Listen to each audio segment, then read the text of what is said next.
I kind of don't want to watch this because it's a bit sick, but I only watched the first 20 minutes of it. I purposely saved it, and I'm going to watch it from the start, actually, just kind of get through the whole thing. But we're going to watch the Chris D'Elia documentary, which has been made by this guy on YouTube called Kyle Anderson. It's already sitting on 290k views. Only uploaded the other day. It's called The Chris D'Elia Problem, and it details some of his more dark allegations around some of the things that he has been alleged to have done when it comes to the young ladies out there and whatnot. Let me just reduce this camera thing here. But bloody hell, man. From what I saw so far, it's a pretty crazy doc. I'm not going to lie. But, you know, let's just quickly make this smaller so I can talk to you guys. Bear in 1 second. Okay, there we go. Let's make this over there. Let's put this that way. So at least this.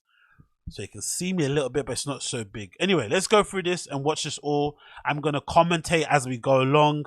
I'm sure most of you have seen it already, so please bear with me, and I'll give you some of my thoughts at the end, but we're going to go watch it in full now and see what the deal is. But this is pretty wild, man. The Chris D'Elia Problem, courtesy of Carl Anderson.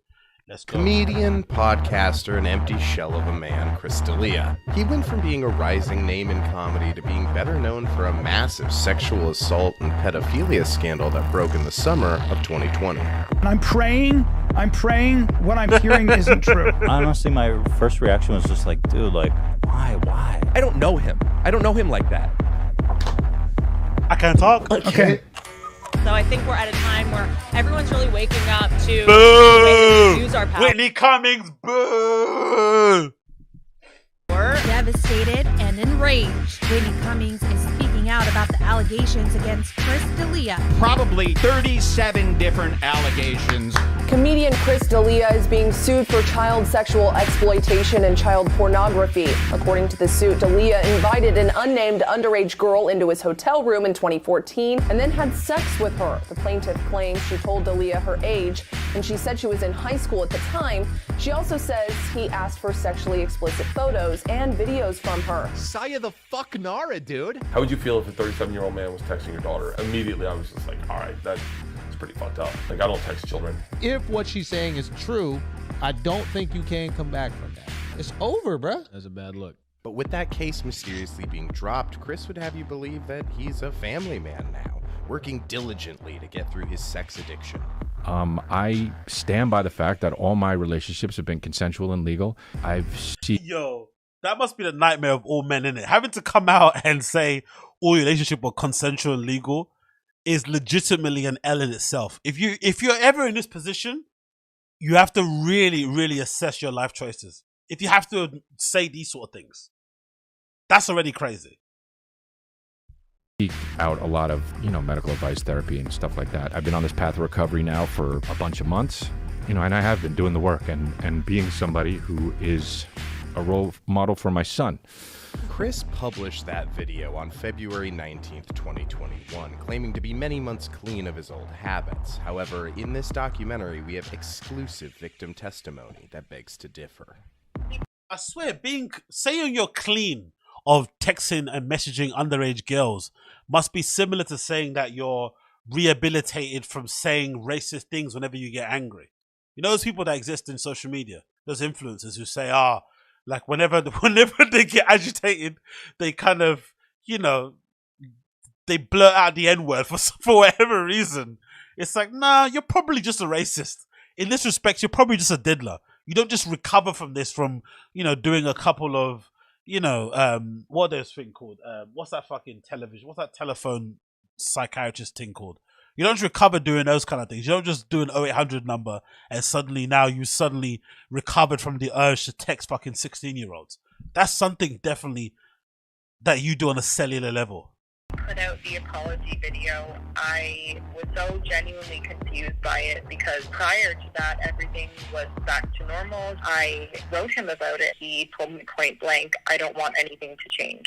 So we were dating from March of 2020 to April of 2022. Nothing ever changed, even when he posted the apology video. Wait.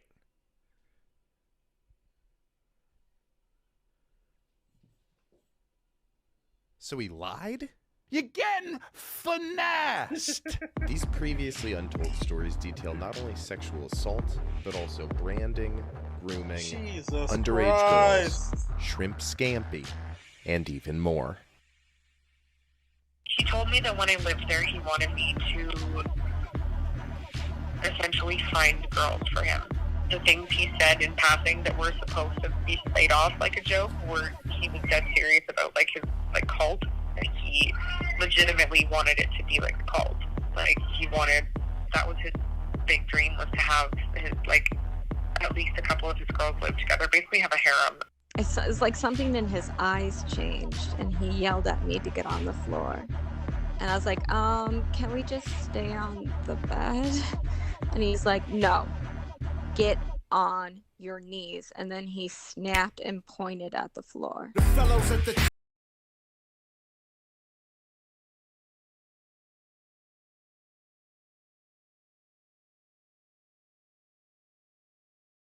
thick as deranged.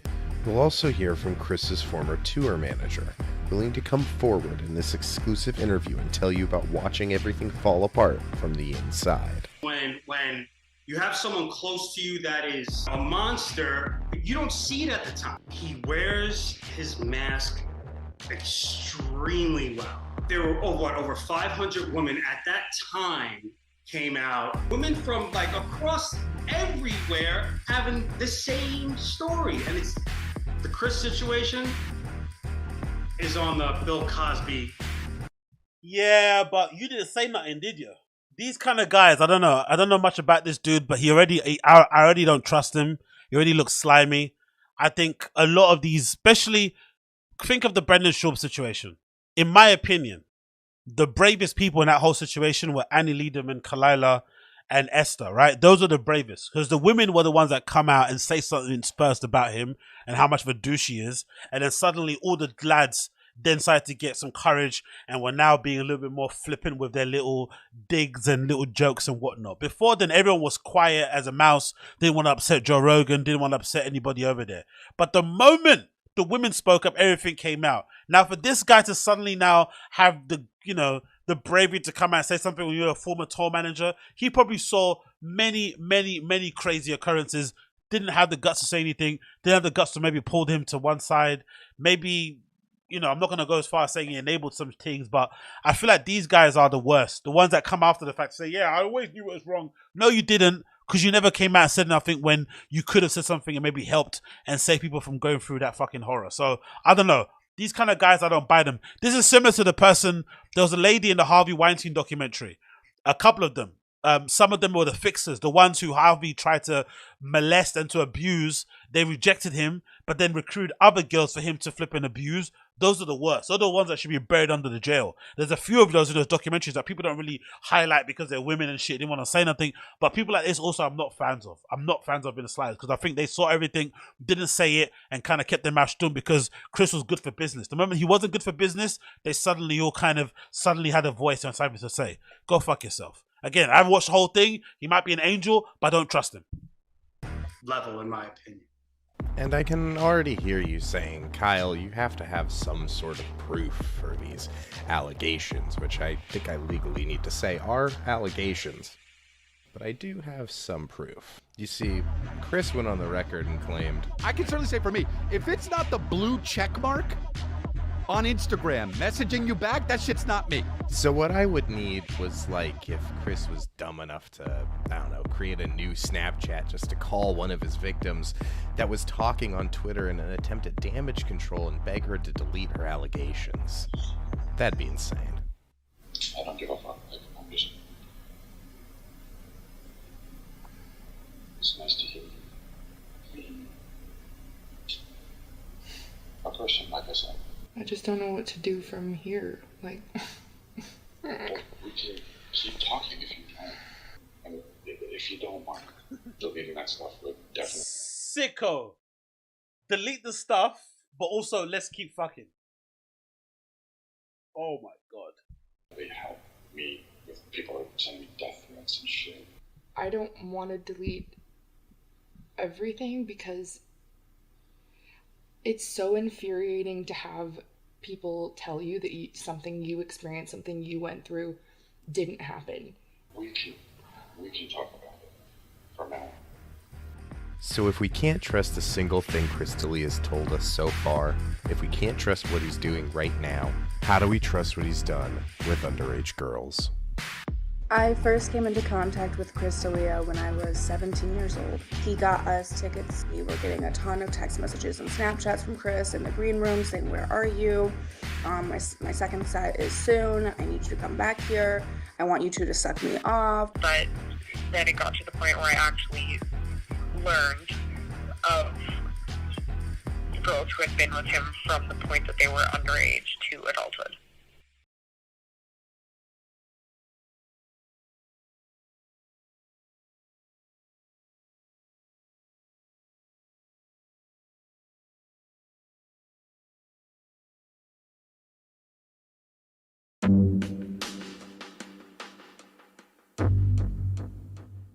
Now in this video I'm going to share 4 victims' stories, as well as speak to Chris's former tour manager and close friend, Zach. Now this is by no means all of the stories I was told by victims during the research of this video. This is just the tip of the iceberg. Pseudonyms will also be used for the victim's protection. Also, any cases that I know to be under active law enforcement investigation, I will not be covering. Now, you may have been led to believe that Chris was canceled, but not in the world of comedy. He still has a massive Patreon, is on a multi-million-dollar tour across the country, and regularly plays the top comedy clubs in LA.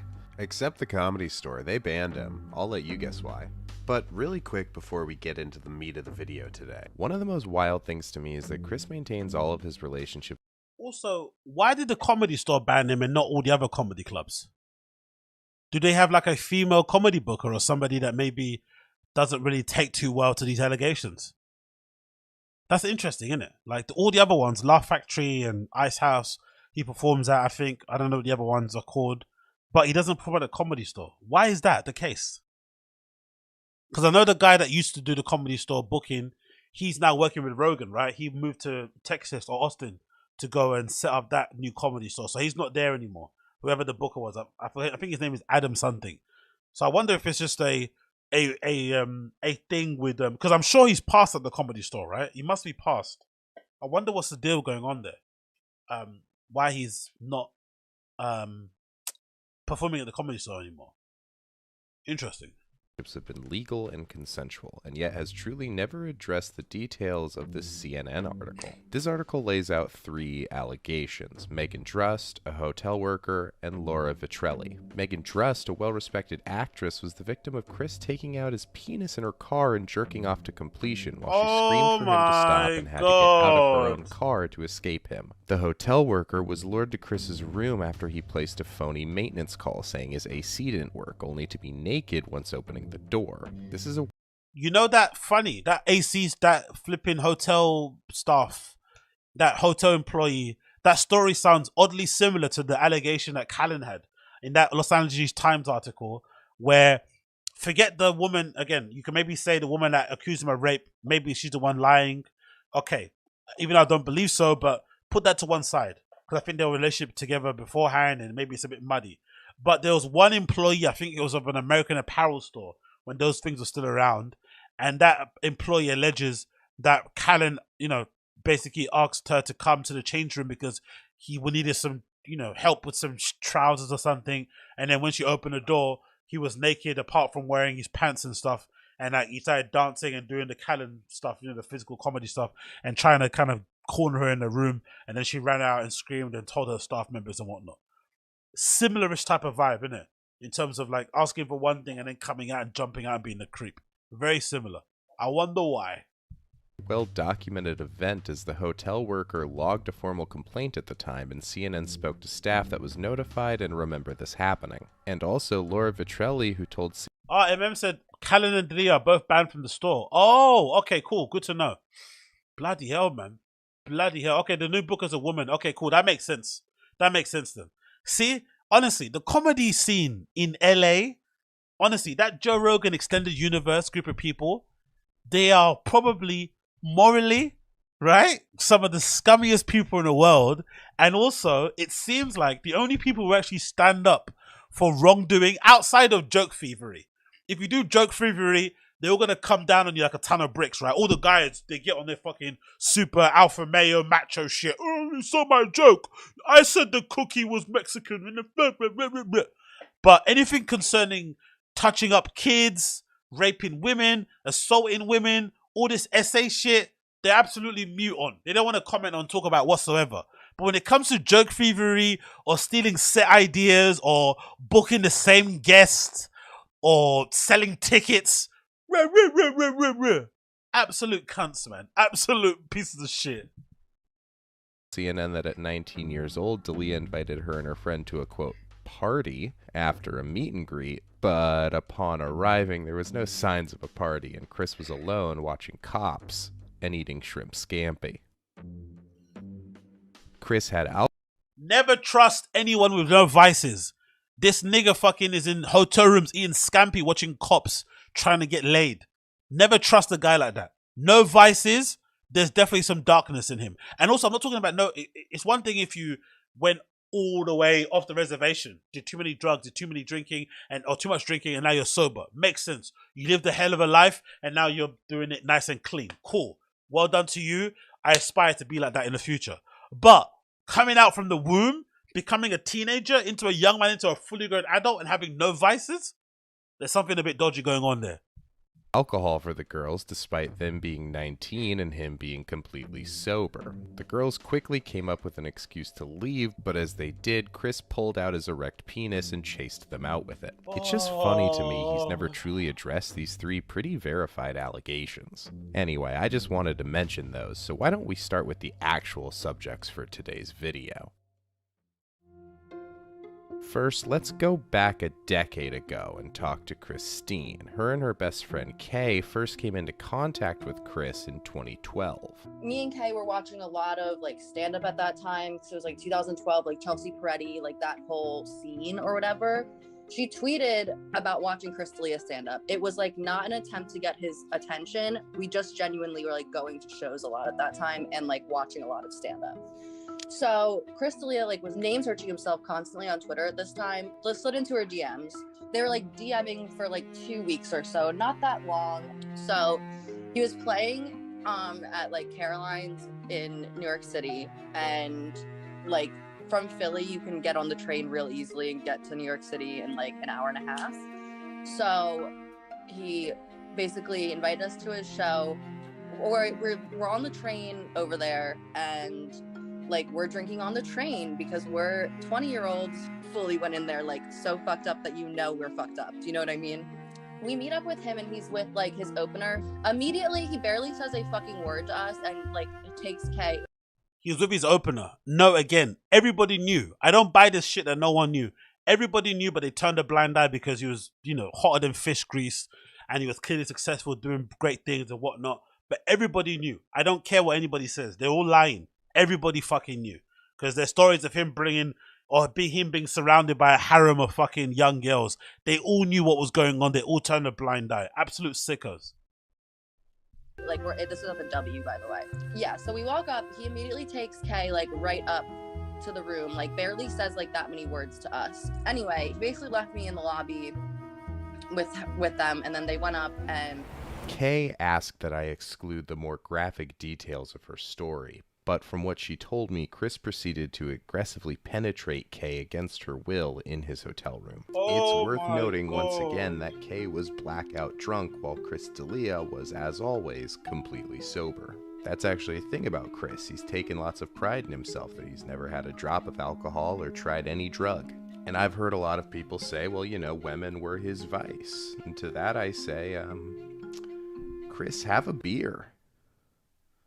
Have a blunt, man. Hit a blunt, you fucking weirdo. Fucking Jesus Christ. Have a fucking Miller Lite. Jesus Christ. Many of the victims that I've spoken to would have been open to having a sexual encounter with Chris D'Elia. In fact, many of the assaults I've been told about started as some sort of consensual hookup, but became unconsensual when Chris wouldn't take no for an answer. The common thread. Also, I need to note, full disclosure, I remember an old video, or a video when the allegations first arose.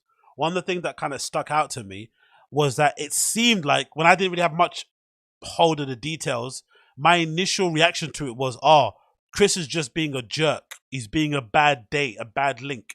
Because a lot of the accounts I remember reading were similar to what these girls are saying, where he'd arranged to meet these girls at hotels and he would not partake in any, he wouldn't entertain any small talk. So he'd do all the cutesy ha ha he he's on the texts, but as soon as he met them in real life, he'd just go cold and just basically take them upstairs and try to fuck them straight away. He wasn't even trying to, like, hang out and chill and fool around. He just wanted to go straight to fucking third base, and that was it. And I remember at the time thinking, or my initial impression was like, oh, this is worse, because no, my initial impression was like, oh, this guy's being a dickhead to these girls.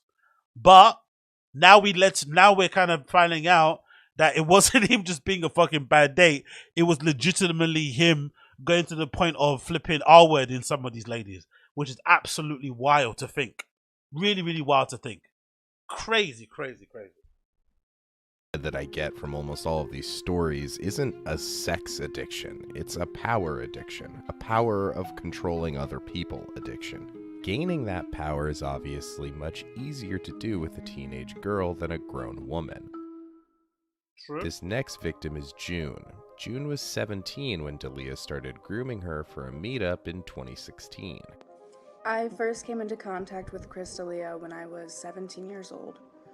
I was in high school at the time, so I initially reached out to him through Instagram, and I sent him a DM telling him how much I really enjoyed his special and I really wanted to see him live, and he actually quickly responded with, where are you from? And I told him, Michigan. He said, well, I just did a show there not too long ago, but I can see what I can do. And he then proceeded to ask me for my Snapchat.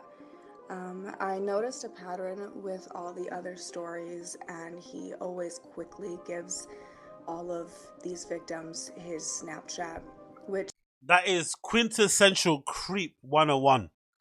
If your man has a Snapchat, if your man has a keek or kike, however that fucking thing is pronounced, if you're a lady, watch your P's and Q's. Check your shoulders. Make sure you give your friends your location or share your location with your friends. If your man has a Snapchat or a keek or a kike, however you pronounce that shit, he's on some demon sicko time. He ended up having 2 different Snapchats. He gave me both of them. He would Snapchat me a lot of Jesus him laying Christ. in bed shirtless and all that stuff, and then I kind of got the feeling of, oh, he is definitely interested in me and more than just a fan. Well, I ended up finding out after I showed one of my friends his stand-up that she had also reached out to him, and we didn't even realize this until we were hanging out and we were both Snapchatting somebody back and forth, and eventually she told me, I'm Snapchatting Chris D'Elia, and I said, shut up, because I'm literally doing the same thing. That's just a numbers thing. If you put 2 high school girls in the same room, statistically they're both texting Chris D'Elia. My whole Instagram at the time, it was very clear that I was underage. I always kept my age in the bio as well, but there were multiple photos of me in my school bathroom. I mean, at the end of the day, I look very, very young, but nonetheless, that character that he played in You is hilarious also, because I'm pretty sure the character in You who he plays is a pedophile, and they try to abuse the girl that's on Wednesday Addams. What is the Addams family? I think her name is Jenna something, and she looks really young. She's a bit older now, looking wise, but she's still a very young Latina type looking girl. She definitely looks like she's like, she could be under 19 on a good day. Fucking hell, man, this is some sick shit. God damn it. He eventually got a Snapchat from both of us, showing him that we were with each other, and he... Exactly. What you call it? Exactly. TV Huck says here, messaging underage girls on your 30 plus, is not fucking sex addiction. Exactly. That is sicko behavior. That is definitely pedo behavior. That's not sex addiction. Didn't take it as, oh, you got caught. He took it as, now let's have more fun. He ended up telling us that he had booked a show in Royal Oak, Michigan, He got us tickets, and they were second row to his show, and he quickly noticed us in the crowd. He saw us, and for some reason, you can just kind of feel his body language, his eyes trailing to you, and it definitely felt, I kept forgetting I was at a comedy show. I just kept feeling this weird feeling in Jesus my gut. After the Christ. show, we ended up sitting back and hanging out, seeing what was going to happen, if we were going to hang out with him. At the time, I will admit, we were young, and young girls at my age, like, we do have a little bit of a blame, but at the end of the day, he should never talk to any minors. Security was rushing us to leave. We were explaining to security that we knew Chris, and he wanted us to come backstage, and he just thought we were full of shit. The security couldn't understand why a couple of high school girls were hanging around the back of a dingy fucking comedy club trying to get the attention of Chris Bloody D'Elia. They couldn't understand it. They couldn't understand it. That's how sick it is. They couldn't get it. What are these girls doing here? Inadvertently tried to save them, but they're fighting to get back there. And he's obviously willing them on. Oh. And told us we had to go immediately. We walked to our car, and we were getting a ton of text messages and Snapchats from Chris in the green room saying, "Where are you? My second set is soon. I need you to come back here. I want you two to suck me off, blah, blah, blah, blah, blah." And I kept telling him they weren't letting us back. He said, "I can get you back here." And I said, "Well, we already left." And then he got really, really, really frustrated that we were just, in a way, to him, it was like teasing him. And I'm like, okay, well, we don't want to suck you off, unfortunately. And once we told him that, he immediately blocked both of us on Snapchat and blocked my phone number. For all those age of consent heads out there, keep in mind that sexting an underage minor is still federally a crime. If you fuck someone under, well, let's just be conservative, 17. I think that's the lowest it goes in America. Yo, knowing which states... Yo, knowing which states, like, what their fucking age of consent laws are and what ages are, like, in each state is real sicker behavior. Add that to fucking Keek and Snapchats and shit. That is evidence that you're an absolute psychopath and a sicko and probably a pedo. God almighty, Chris. And you're your age? Then you would call it pedophilia because, well, it's pedophilia. It's like looking at a sandwich and calling it a sandwich. But not all of Chris's victims were hardcore fans of his. Okay, so I was not a fan of Chris as a comedian. I never had watched his stand-up.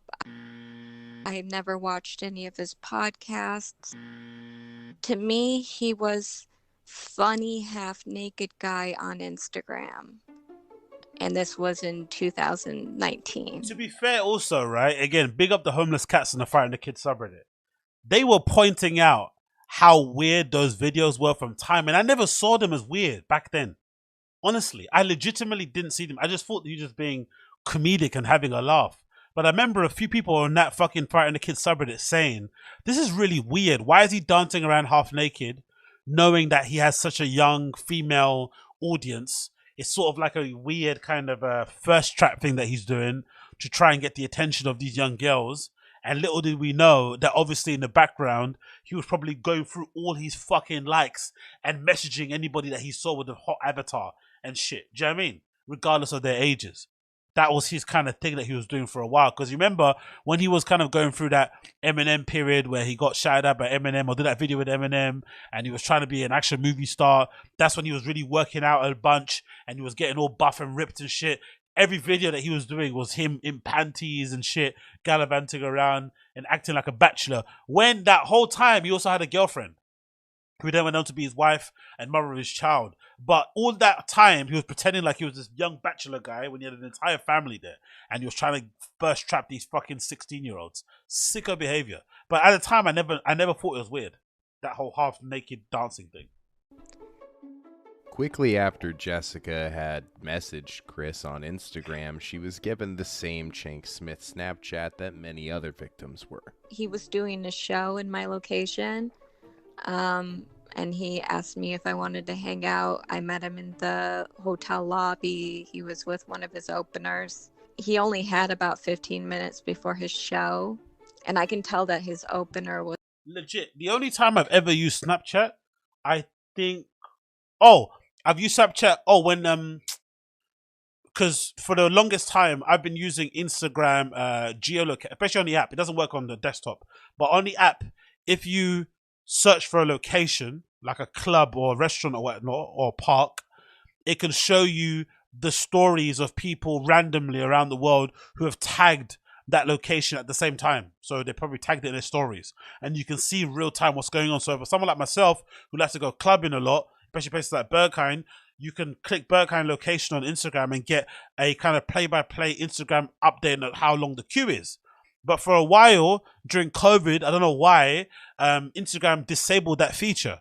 So it's only available on Snapchat, because Snapchat's got a feature where you can search maps and it can show you people who've got snaps who uploaded stories. And that's the only time you'll check it. And usually they'd fucking be dog shit because, Snapchat's fucking dead. It's full of fucking teenagers. But the places I wanted to go to, they obviously weren't there. And that's the only times I fucking use Snapchat in my life. Apart from that, I have no interest. I know they have TV shows and shit on there, but God almighty, he was using that thing only because of the self-deleting messages and all that sort of stuff, not knowing that people could record them and save them anyway. But the Snapchat thing is really, really sick. was a little bit nervous upon seeing me that he was going to be late for his show. So we ended up going to his room, talked for a little bit, and then made out for a little bit. And all that was well and good, but it's like something in his eyes changed, and he yelled at me to get on the floor. And I was like, what? I was just very confused because it was kind of a 180. And he was like, get on your knees. And I was like, can we just stay on the bed? And he's like, no, get on your knees. And then he snapped and pointed at the floor. This continued and escalated in intensity every time she told him no. The first time he said to get on my knees, I was like, oh, so he's like a dom. I'm just going to politely decline. I was like, no, can we just stay up here? And he's like, get on your knees. And at first I was like, I guess I was just kind of, I mean, this guy's a celebrity. Like, surely, I felt a lot of comfort in thinking that this guy is a celebrity in the Me Too era. Why is he going to want to risk this? But each time she declined, he got more and more erratic and aggressive and intense until she was literally afraid for her life. Yeah, well, definitely my heart was pounding. You know, one of those big adrenaline rushes. It looked like I had really, really upset him by saying no. Something about his eyes. He looked evil. I'm not even trying to sound hyperbolic, but he looked deranged. At that point, I just grabbed my hoodie and ran out of there. So I just was thankful to get out of there. Despite, I'm sorry, but if someone has to run away from you after an interaction, you probably should hand yourself into the police anyway. If you're at a date, it's bad enough, right, in this digital age. If you're trying to talk to somebody and get their attention and try and date them or whatever it may be, or escalate things to a sexual level, when you get blocked on social media, it's bad enough to that extent, right? Because that feels like you're getting arrested in some way, shape, or form. But if people are running away from you in hotel lobbies, running down hallways, running down stairs, panting and breathing and hectically calling their friends and family to check in and make sure they're okay, or reporting this to the police, you probably should go and hand yourself in. Honestly. Fucking hell. And the crazy thing is, I remember actually thinking back to it, at the height of all this stuff, I think there was 2 to 3 people randomly reached out to me on Instagram, and basically, I think at the time, that's when I was going through my whole, like, oh no, it doesn't sound like Chris did anything that wrong. It sounds like maybe he's just too horny and is a bad date and doesn't treat the girls right when he meets them and just wants to fuck straight away and doesn't want to talk and hang out, blah, blah, blah, blah, blah. But 3 people reached out to me on Instagram DMs and basically said, hey, I've had interactions with Chris as an adult, and even though it was consenting, this guy's a freak and a weirdo. Like, honestly, like, look into it a bit more. I know you're kind of coming at it trying to be charitable, but he's not what you think. He's worse than what you think. Like, basically, he's worse than what was out there. I remember actually one girl specifically using that phrase. It's worse than you actually know. And now I guess I know. And that was 3 random people that reached out to me. Again, I don't know if they were lying. They could have just been trolls. I'm not really too sure. But 3 looked like relatively normal, adjusted young ladies reached out to me and said that. And I was like, whoa. And that's when I kind of changed my tune around the whole thing. I was like, okay, cool. This makes sense. And this is all kind of lining up with this documentary. Absolutely crazy. That a few weeks later, he messaged me on Snapchat again, asking me to meet him again. So I don't think he even remembered which one I was. I ended up, on the day of his cancellation, going on Reddit because I wanted to see what other people were saying about it. And it turned out, like, within 5 hours of his cancellation, or, you know, people talking about it on Twitter, there was already a huge support group going. Not just recent victims either. There were victims all the way back from his college days. Through the support groups, I ended up talking to a 17-year-old girl who had been seeing him fairly regularly. And she told me that she mentioned to him once that she had been a fan since she was 14. And he said, oh, why didn't you contact me then? One thing that I noticed, and it was one of the more idiosyncratic things, was a lot of the girls had his name tattooed on them. And Jesus Christ. I didn't quite understand why until they started talking more about their arrangement with Chris. And apparently he would get girls into this arrangement where they weren't allowed to say no to him. How he would accomplish that was with some form of blackmail, whether that be emotional blackmail, like, I'm gonna kill myself. I'm gonna be honest anyway. As much as I love Rogan, I've always found those posts that he shares of his fans sharing tattoos that they've recently got of him really odd and strange. Why would you feel comfortable as a comedian, stand-up comic who does a podcast? Again, it's very popular, don't get me wrong, but you're just a podcaster and a comedian.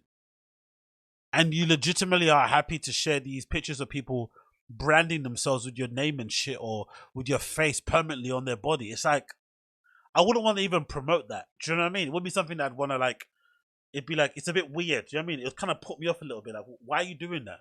Your money and your time could be spent doing better things. You know, leave a nice comment and whatnot, or send a nice DM, but you don't need to go as far as bloody getting my name tattooed on you. That's a bit weird. Even more so if it's young girls and they're getting stuff tattooed on them. Like, what is that about? You're a grown-ass man. You're kind of encouraging these young girls to get themselves tattooed with your names on it, or life rips or something. Like, it's a bit weird, personally, for me. But hey. If you don't do XYZ, or, you know, I'm gonna release your nudes if you don't do XYZ. There's been a couple of victims that I've worried about over the past couple of years, but one that I worried about extremely was a girl who was on the "you're not allowed to say no to me" plan. But by the way, when the Jane Doe lawsuit dropped, that pretty well details the "you can't say no to me" plan. You're not allowed to say no to me plan. Except with Jane Doe, I think he was threatening her with nudes.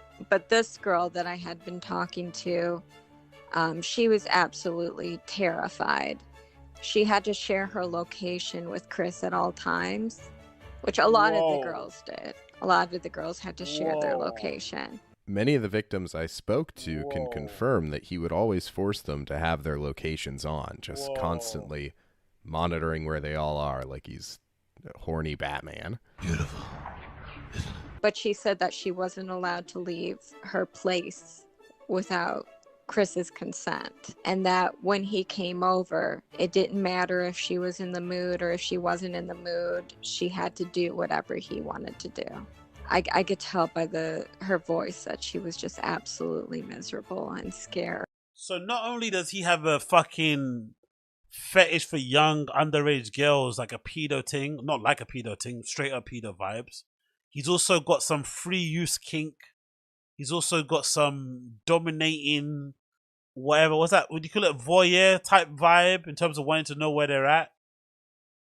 This explains why he went so radio silent when the first allegations came out. Think about it. If you're somebody like Chris and you present yourself, I wouldn't say he was a clean comic, but he had a clean type of image, right, before all these allegations came to light. But you never really got, even though his comedic friends would say he's hot and he's handsome and all the girls are there to see him at shows, he never really exuded a sexual vibe. You never really got the impression that he was, out here trying to fuck all his fans. I don't know, maybe it's just me. I didn't read him that way. Yeah, I read him as maybe a bit cheeky, but I didn't read him like in a fuck your fans type of vibe. But when the allegations came out, they were such a contrast from what he presented himself to be. It was such like a exposure, like legitimately the curtain had been all the way pulled back.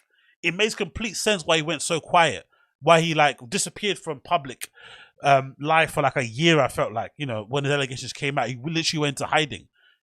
So much so that Brendan Schaub and those kind of guys saying, oh, you should come out and say something and stand up to the counterculture stuff. Like, he legitimately went missing for ages. This explains why, because there was a lot that was being uncovered. And, clearly he didn't want it to be out there. But this explains why he legitimately went so quiet, because it was really bad. Because if somebody does something untoward, in one occasion with somebody, again, still sick, don't get me wrong, maybe you could explain it in some way, shape or form. But if it's like a catalogue of events with a history and with a pattern, you're a sicko. And so, yeah, she's definitely one that I've worried about pretty much every day since I spoke to her. There were a lot of girls that just did everything he told them to do because they were afraid of the consequences if they didn't. And a few of those girls ended up getting his name or initials tattooed onto themselves. One such girl is a victim that goes by the name of Jasmine. She was deep within the supposed Chris D'Elia sex cult, and even has the branding to prove it.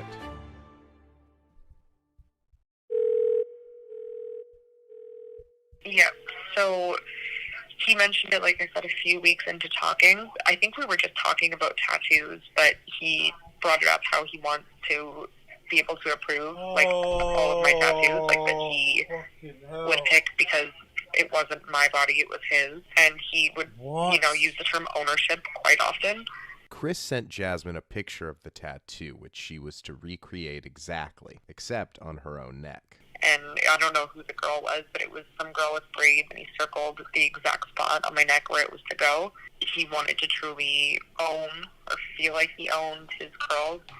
About 2 months after he first mentioned it, I'd say, that I got the tattoo, which at the time he told me he'd pay for, and he didn't. I ended up having to pay for it myself, and it was like the last of my money, literally, so I ended up having to walk until I could afford the Uber to get back to my Airbnb. So big allegedly here, but you heard that right. Chris D'Elia is such a cheap fuck, he made one of his cult members pay for her own tattoo and Uber to get branded. I wasn't in LA at that point. I had flown out of Santa Ana because I was supposed to meet with another one of his girls that he wanted me to live with, and last minute she bailed. That was his big dream, was to have at least a couple of his girls live together, basically have a harem. So Chris is working on having girls from all around the country move into a fuck house for him while he's peddling this false narrative of self-redemption. Keep in mind, this all takes place after the apology video has been out for months. Jasmine and Chris were dating up until April of this year. And it's no secret that D'Elia would make... So this happened after the apology video. This is not even stuff that's happened before. No fucking way. Holy shit. jokes about being a cult leader or starting a cult on his podcast, but surely those are just jokes, right? A lot of the time he would joke about things on his podcast or frame it as a joke, and he was dead serious about like his like cult. And he legitimately wanted it to be like a cult. Like he wanted to have us living together, and I'm using air quotes, serving him and worshiping him, and it seemed like such a fantasy-driven thing at the time because it was very hypothetical. Like, oh, it would be so lovely to have his girls living together, one to suck him, one to feed him, one to clean him, that type of thing, so that everybody kind of had a job that serviced him. And so it stayed fantasy for a while until he started to really push me living with one of his girls so that he could come over and do as he pleased with either of us. I think it was just... Yo, how do you get away with this shit, man? How do you get away with this shit for so long? Honestly, there's so many people complicit to this fucking shit. So many people are complicit to this shit. I refuse to believe these fuckers didn't know what was going on behind the scenes. All these friends knew. They all turned a blind eye. Some of them even have daughters themselves. That's the mad thing about it. Some of them even have daughters. Some of them have daughters within the same age ranges of the girls that this guy was clearly attracted to and wanted to dominate and abuse and break and brand. They have daughters themselves, bro. They have no lines. Where are the lines? You know, similar to the fucking Kardashian thing with the Balenciaga thing, right? Say what you want about that Balenciaga, campaign. Maybe it was conspiracy, maybe it wasn't. But at the time when it was happening, I was thinking to myself, surely the Kardashians, who kind of pride themselves to be this kind of big, happy family thing, and, they've all got a million kids and shit, and they're all out there parading their family life out there, maybe because it involves kids, this Balenciaga thing, maybe they'll have a line in the sand that they draw. Okay, cool, I'm out. But no, they still made excuses for fucking Balenciaga, right? To the point where they're like, we're assessing our options. The same for these fucking comedians. You would imagine if one of their friends gets done for flipping diddling and for trying to, abuse flipping an essay and R-word flipping underage girls, you would assume if some of them had daughters, they'd be like, okay, cool. That's my line in the sand. You can, you can say racy jokes. You can whatever, push the boundaries of comedy and whatnot, blah, blah, blah. But if you do anything to involving children, I'm out. You're excommunicated. You're done. You're dead to me. Nah, none of them. No public comment. Even the first allegations, no public comment from the guys. Zero. Fuck me. It's a step closer to this really, really legitimate idea of having a cult. And I think that's how he felt. Like he was running his own little sex cult. Are you looking to join Scientology in 10 years? I'm looking to create one. Okay. You know what I mean? Yeah. I'm just trying to get a cult, man, for real. Because I'm not in the podcast business. Yeah, you are. I have a cult, and it's a cult, and I am. Especially these two fucks. They're the ones that empowered him the most, enabled him the most. Post cancellation, rescuing his career. God Almighty, man. The smut stains are on both of you guys, Brendan and Brian. God damn it, bruh. Brian has a daughter, doesn't he? Doesn't Brian kind of have a teenage daughter? Maybe in the same age range as the girls that Christy is into. Shit. Can't admit to that. That picture looks like a cult leader. It does, doesn't it, dude? I admit I pissed on 14-year-olds. Brown. That's it. Credits. I admit I had a sex cult. Brown. That's it. By the way, I don't think that's that bad. I'm trying to get one. Now, every time I go out and I do another city, there are more and more babies there. And this is the time to push it further than ever, to get these people part of the cult. If you can get like that, that's all. If you're a dude and you call yourself a baby, now honestly, this is all things I didn't see beforehand. I just assumed it was him trying to be affectionate to his fan base and trying to be cute and be cool and be whatever and be somewhat personable. But if you're a dude out there and you call yourself a baby, how do you feel now? He wasn't talking to you. He was never talking to you. Holy shit. Ultimate enlightenment, and that's why this is a fucking cult. I don't do a podcast. I have a cult. That's what it is. I want true believers of the hedonistic lifestyle. And I want people who are going to help spread the word and build this cult. You're a cult extra leader. shit. I'm a cult leader. You're babies. Right? Yeah, exactly. This is how we test the cult. They know if fucking daddy's coming to town, you go to the shows, bro. And I told them this is a cult, and they all cheered. Yeah, bro. Join our cult, baby. Damn, Chris has cult merch? Jesus. Fuck, man. Women aren't the only shit he's branding. And I get that it's a fun, silly goose time with the whole he's our cult leader, we're followers thing. Like, I get that that's the bit. But once you're, like, supposedly, again, tattooing your initials on people's bodies and having them all move into harem houses, like, the joke's over. The more time passed and the more things that he said to me, I realized it was 100% true. That these weren't jokes. It was just him testing the waters to see how people would react. Also, one thing. What happened to the eye? Someone let me know. You know, Brendan's got this thing where I think Brendan's sure of the stress and maybe the hate and online and whatnot has got to him to the point where I think, in my opinion, how he's dealing with it is by drinking, right? He's turned into a bit of an alcoholic, not a bit of it. He's just a full-blown alcoholic. And he started to look really bloated. Even more so now that he does Botox and all this other shit. He starts really, really terrible. He doesn't moisturize, so his skin looks horrendous. He's all bursting at the seams, full of flipping Food Truck Diaries food and his shitty nectar whiskey. And he looks terrible. And kind of like, you know, a side effect of all that kind of, you know, hate and people just not liking him and stuff is him looking like an absolute blowfish. Is Chris's eye, he's got a really dodgy, like one eye is like always droopy. You can't really see it in this still, but if you know what I mean, if you've seen it before. I wonder if that's like a side effect of all the stress he's going through, knowing that he's done all this heinous and horrible and evil things in the background.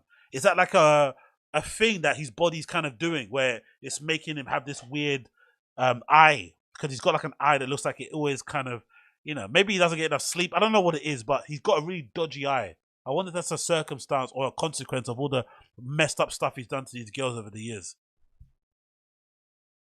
Move into harem houses, like the joke's over. The more time passed and the more things that he said to me, I realized it was 100% true. That these weren't jokes. It was just him testing the waters to see how people would react. And putting it out there to ideally get people on board. So 100% it was a cult or an attempt at a cult. And I don't think that's changed. I think that's still his view. I think he has a lot of issues with power and obtaining power. And I think through this complicit group of girls that he has, he is getting a taste of that. And Chris would wield that power in strange and demeaning ways. He would, out of nowhere, didn't matter where I was, he would just say, on your knees. If I didn't do it right away, like, he would freak out. So I would try to find, like, a bathroom to go into or somewhere really quick. And then, like, when you were on your knees, he'd have you send videos doing whatever he told you. I just realized she means he wasn't even there. He just texts her and tell her to get on her knees wherever she was. I thought she meant wherever they were in the room. No. He would be somewhere else in another fucking state. Holy fuck. Yo, this guy's an absolute sicko. You to do. There were times I was literally on my knees for hours. Now, some of you are probably asking why. Why is she going along with all of this? But really, that is a question of control. Manipulation comes in many forms, and master manipulators know the right tool for the right job. So instead of using blackmail or the threat of leaking nudes, for instance, this manipulation came in the form of a threat. And is this more to do with podcasting as well? Comedic stuff. This like weird parasocial relationship people have with podcasters and comedians. Because again, I'm no woman and shit. And I'm no gay guy, but is he even that attractive to be eliciting this type of reaction from people? Or this sort of connection? Or is it mostly because he's so, you know, manipulative and able to do that sort of thing that's when it happens? I don't really know. I don't really get it. Like, I'm trying to, like, the guy doesn't, looks like a bit of a bum to me. But somehow he's had these fucking girls eating out of the palm of his hand. And then he's obviously taking advantage of it to the nth degree. Fuck me. Of suicide. again, I'm the type of person, I don't want to see someone do that. I want to see justice, yes, but I don't want to see something, I don't root for something bad to happen to somebody. So he knew that and took advantage of that. And he all the time would pull comments like this, again, alluded to suicide. And so he knew it worked, and so he'd always resort back to it. He'd mention pills. He'd mention about, he'd bring up pills. That only started kind of near the end, whereas before it was just making comments about how if I contact that girl and something happens, like, to disrupt his family life, that he'll be off this earth. Jazz. Yeah, that's the thing. That's the thingy. The one under is true. They're children, innit? I keep using the wrong terminology. These are kids. These aren't even young women. They're not even adults. These are legitimate kids. That's the wrong language I keep using. They're not young women. They're not adults. They're children that he's doing this to. And obviously, if he starts doing this to them when they're young, when they grow into being young women and adults, he's now got this control over them. The same you would, when it comes to flipping stuff at Scientology, right? When they get you in young, you've got obviously more potential to be indoctrinated and whatnot. Holy shit, man.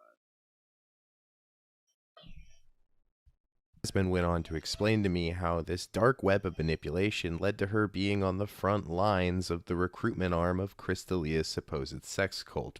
He told me that, like, when I was actually living there, he would want me to be finding girls often, quote unquote.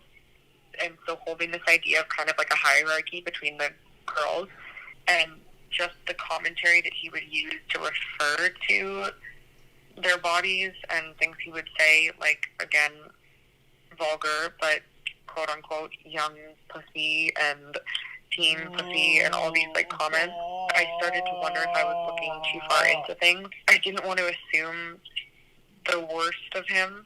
This deep within the relationship of manipulation and being fed a constant diet of Chris D'Elia's lies, Jasmine was hesitant to believe any of the things that she was reading online until she learned firsthand of underage girls that were in D'Elia's network. The teen category is common for so many men. Nah, I appreciate all the love in the comments in the chat, but I've got my foibles. I'm sure people are not happy about the things that I do. But Jesus Christ, brother. How has he been able to get away with this for so long? This is crazy. How has he been able to get away with this for so long? It's impossible. It's impossible. It's impossible if you're his friend or close associate or went on a road with him, opening act, closing act, social media assistant. It's impossible you didn't know this stuff. It's impossible you didn't have an inkling, an idea, an impression, a feeling. It's impossible. I don't care. It's impossible. You have to have known this. Fuck me.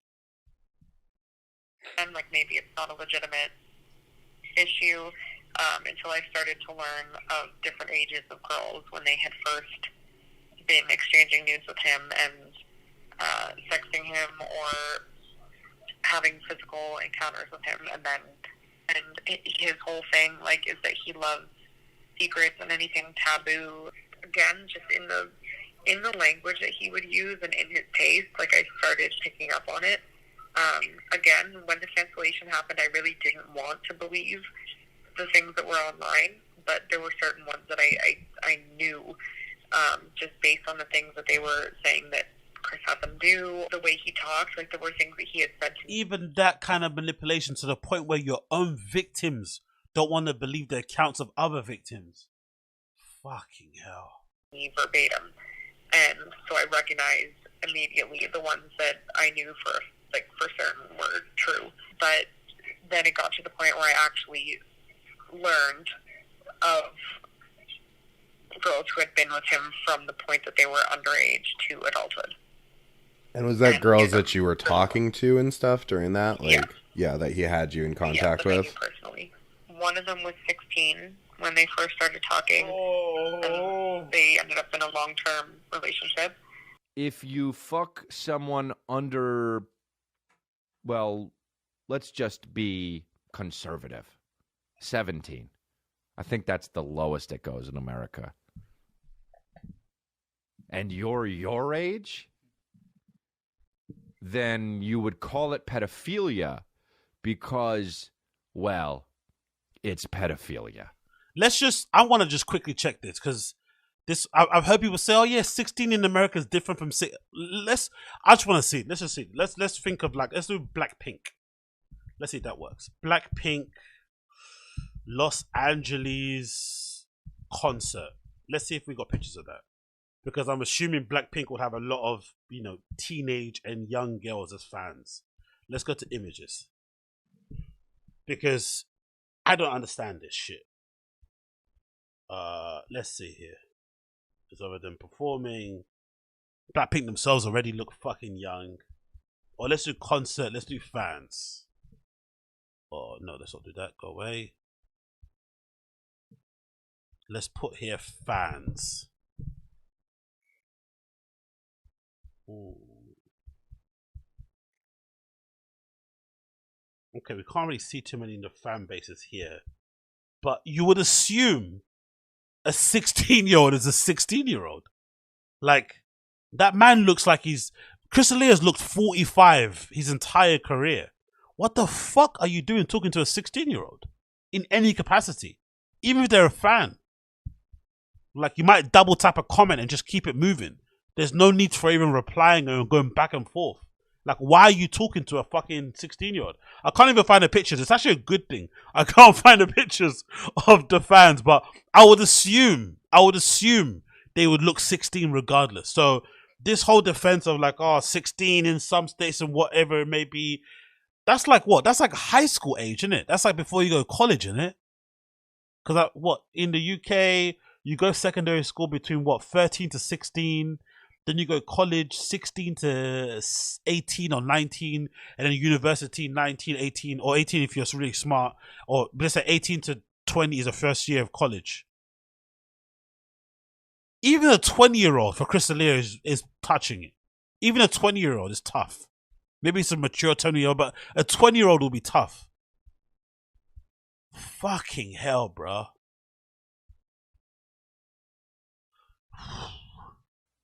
It's like looking at a sandwich and calling it a sandwich. 16th is 10th grade. Fucking, that even sounds bad. Yo. Which? So I remember even talking to another girl about how we were saying that we're just so scared that he'd have a daughter because the ways he talks about younger girls, and it just made me feel like I can't even explain that response. Like, to envision him having a daughter made me physically nauseous, especially because there was the whole daddy thing that went deep too. This is a good time to bring up the fact that Chris D'Elia has something of a daddy fetish, and even extends to calling listeners of his podcast babies, which, I mean, isn't great for the whole pedophilia thing, if I'm being totally honest, dude. But being called daddy is innocent enough. I mean, that seems pretty common. Surely Chris couldn't make even that fucking weird, could he? Like, he would get very angry if you didn't call him daddy. Even at one point, he said to myself and another girl on separate occasions, referring to my dad, he said, "He's not your daddy, I am." Jesus. And so it made it seem like it was a lot more family oriented than I originally thought. One of the girls had mentioned he looks like he sleeps in an ashtray, doesn't he? He looks like he sleeps in an ashtray. Or the kind of guy that uses dry shampoo and thinks he's shampooed his hair. Oh, this is gross. I can't believe this, man. This is fucking nuts. And you recorded a podcast after this, and we're gonna watch that with his fucking wife. Using her as a human fucking shield. Or maybe she's complicit too. She's giving me vibes of that girl in his wife gives me vibes of the girl from You, actually. What's her name? The one that dies. The one where he's fighting her at the sorry for spoiler alert, but the one where the guy's fighting her at the end, and I think he lights her up in the fire in the house. what's her name? Grace or something? Chris Leah's wife kind of gives me that vibes. Do you know what I mean? She gives me that kind of vibes. Yeah, she's clearly attractive, but she gives me vibes of like she might be equally as dark. Again, allegedly, I don't know anything. Don't sue me, you motherfuckers. But, whew, this is heavy. To sleep with her sister and sleep with the two of them. And I was like, oh, wow, okay, yeah, he's never said that to me. Fast forward a year, and he was trying to legitimately, like, get me to pass along my mom. He wanted her to come to LA the next time I came. Oh, my God. You wanted to fuck him? Are you absolutely kidding me, bro? Enough. Enough.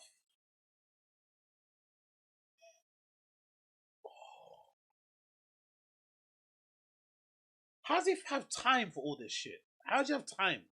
Don't you have a family and a career? How do you have time for all this shit? Truly sickness. Like, he would, like, go into detail about, like, sexual fantasies, like, involving both of us, but he was dead serious about it. Like, he liked the intermixing of, like, there being that family aspect. That's not all. Apparently, Dalia would also circulate nudes from girls without their consent. And I came to learn that they weren't aware of him sending their nudes. Of course. Right, so ostensibly he probably sent yours to many people as well. Yeah, I would imagine. But this apparently had to escalate too, as he started to demand that these girls recreate each other's nudes. One of the girlfriends who didn't know he was seeing other people, he would send me her nudes. God. And again, I thought it was just like that she was in the same boat I was, where she was aware it was non-monogamous, but he would send me her nudes and have me copy them.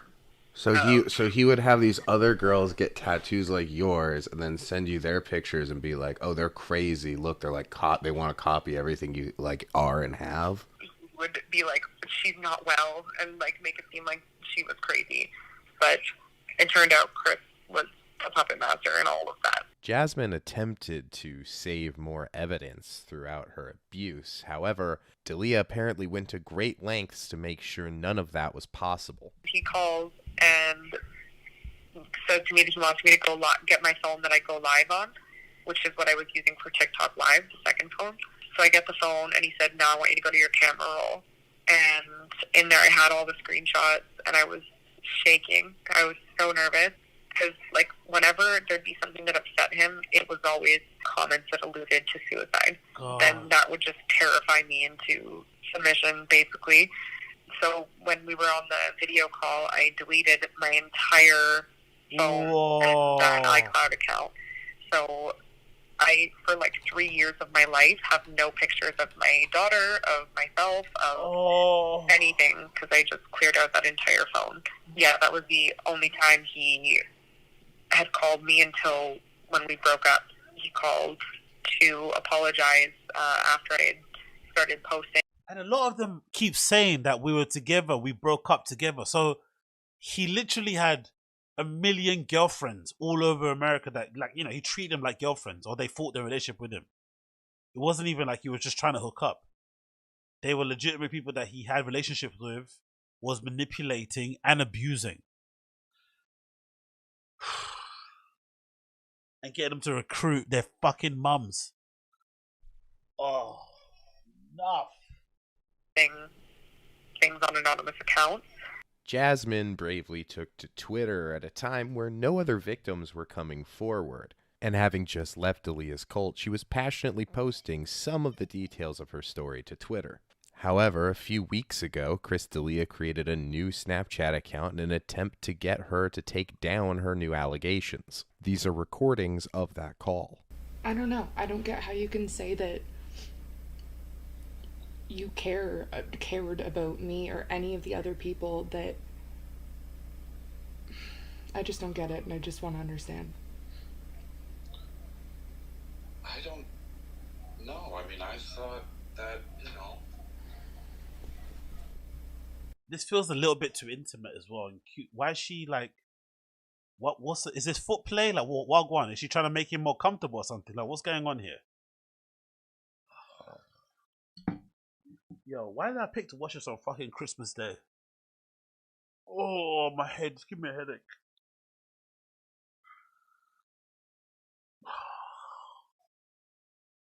I'm so happy I'm a civilian.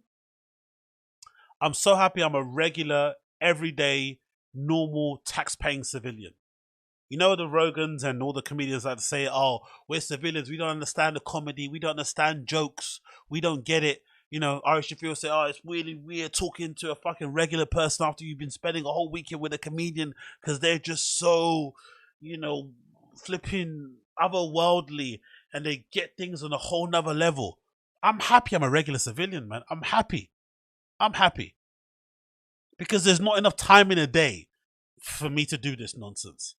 There's no sicko, psycho, narcissistic, sociopathic fucking trait in me that's wanting to have this attention to the point where I'm abusing and manipulating young ladies. It doesn't exist. It's not in there. There's no this need for attention and fucking affection and whatnot, or this other freaking weird psycho dumb shit going on. I'm happy. I'm happy. I'm legitimately happy.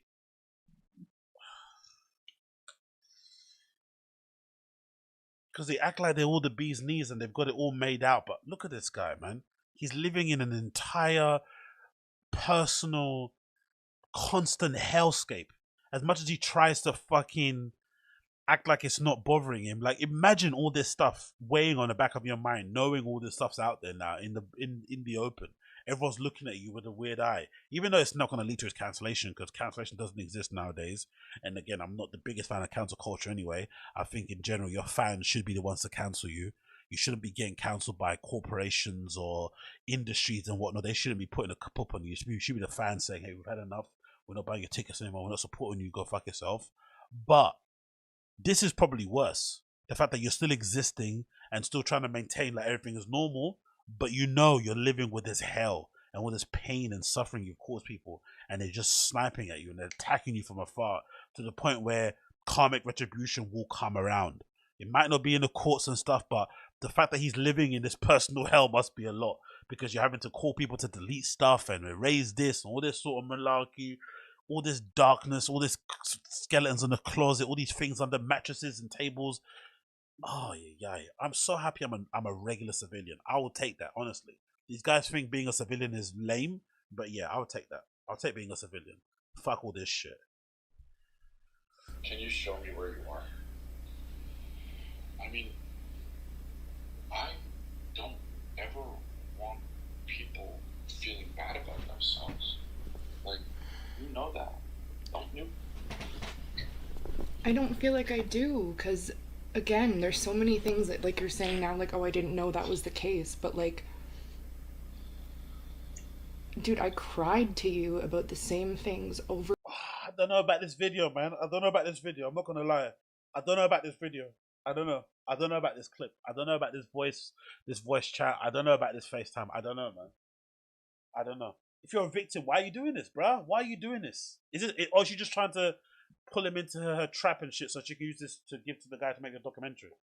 I don't know, man. This is coming up. This makes me very uncomfortable. I'm not going to lie, man.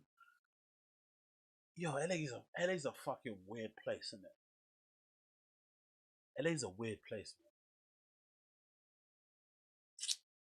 Fuck. Over and over, and like, you knew what was going on. Now, you might be saying that those could be old recordings, but in these tapes, they talk about how Chris would obsess over her weight and have her measure herself and weigh herself. Oh, fuck off. Oh.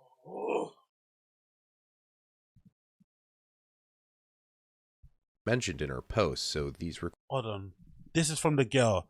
More on waist measuring. Chris would periodically ask me my weight slash waist size, constantly reiterating how he liked me best small. I have a digital scale app, and whenever I would screenshot my weight and BMI information, the lower it was, the more praise. Oh my god.